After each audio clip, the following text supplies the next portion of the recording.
L'actualité selon les GIRA. Le différé d'amortissement total ou partiel.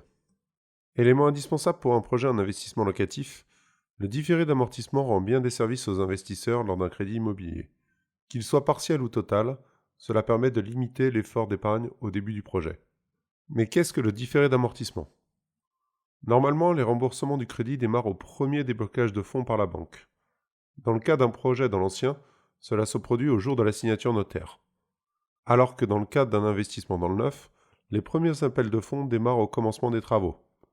Comme son nom l'indique, le différé d'amortissement consiste à différer dans le temps le remboursement du crédit par l'emprunteur après la date du premier appel de fonds. Alors pourquoi avoir recours à ce procédé?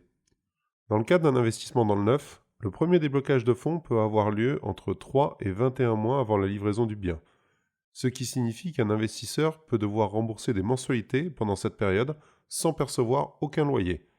La solution pour éviter cela, le différé d'amortissement pré-livraison. Alors, différé d'amortissement total ou partiel? Il existe deux types de différé d'amortissement, le différé total ou le différé partiel. Mais quelle est la différence entre les deux? Dans le cadre du différé total, l'emprunteur ne rembourse rien avant les livraisons, ni intérêt ni capital. En ce qui concerne le différé partiel, l'emprunteur rembourse les intérêts d'emprunt dus sur la période, mais pas le capital. Cela diminue considérablement la mensualité. Mais alors, quel est le coût du différé total? Du fait de la facilité de casse accordée par la banque, le différé total d'amortissement a un coût pour l'emprunteur.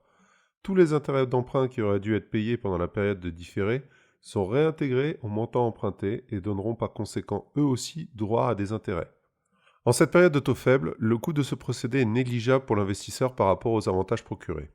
Différé post-livraison. Les emprunteurs ne le savent pas, mais il est possible de mettre en place un différé post-livraison.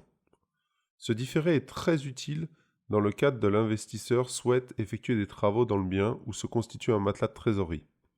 Cela lui laisse une période transitoire sans remboursement de mensualité de crédit pour terminer les travaux et mettre en place un locataire.